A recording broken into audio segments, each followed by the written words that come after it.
Class 10th की science की NCERT book है, चैप्टर जो है वो है लाइट चैप्टर। उसी का एक क्वेश्चन है। देखिए क्वेश्चन क्या कह रहा है। An incident ray makes an angle of 35 degree with the surface of a plane mirror, what is the angle of reflection. ठीक है, क्या कह रहा है कि एक प्लेन मिरर है, उस पर एक इंसिडेंट रे जो है आती है, और वो इंसिडेंट रे क्या हो रहा है कि एंगल बना रहा है किससे, उस प्लेन मिरर के सरफेस से। कितना एंगल बनाना है, 35 डिग्री। तो एंगल ऑफ रिफ्लेक्शन कितना होगा, हमें ये कैलकुलेट करना है। तो सबसे पहले हम प्लेन मिरर समझ लेते हैं। देखिए प्लेन मिरर ये है हमारा, ठीक है। प्लेन मिरर कैसा होता है, जिसके पीछे साइड पॉलिश्ड रहता है, ठीक है।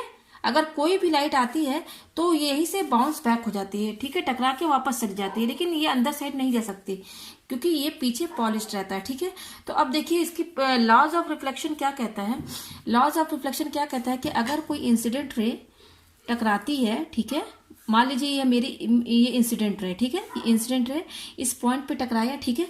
तो जहां पे जिस पॉइंट पे ये टकरा रहा है वहां पर आप क्या करेंगे, एक नॉर्मल यानी कि एक परपेंडिकुलर ड्रॉ कीजिए। तो ये देखिए ये नॉर्मल हमने यहाँ पर एक ड्रॉ कर लिया, ठीक है।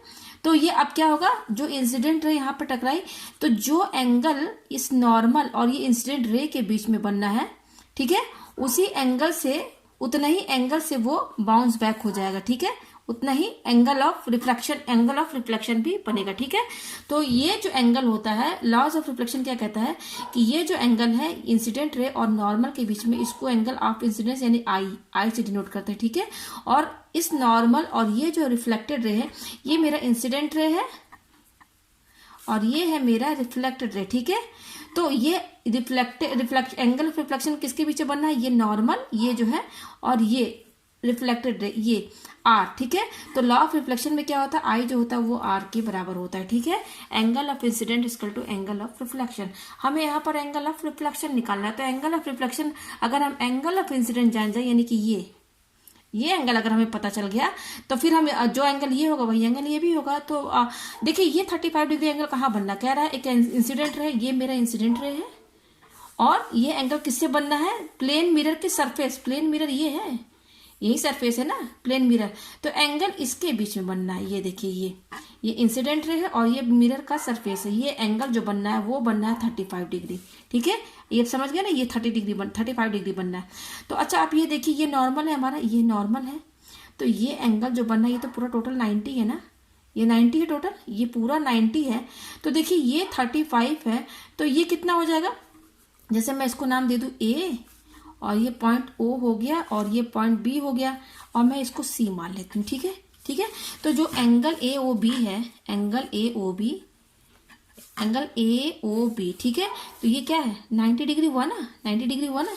ये आप देख सकते हैं ना, प्लेन मिरर बिल्कुल वर्टिकली स्टैंड है, तो ये 90 डिग्री बना 90 डिग्री। तो ए ओ बी जो है वो किसके बराबर है, किसके सम के बराबर है, angle A O C plus angle C O B, ठीक है, ये होगा ना। तो ये एंगल ए ओ बी कितना दिया, 90 दिया हुआ, ठीक है। और एंगल ए ओ सी, हमें एंगल ए ओ सी ही निकालना, ए ओ सी यही एंगल ऑफ इंसिडेंस है। एंगल ए ओ सी क्या है हमारा, यही तो एंगल ऑफ इंसिडेंस है।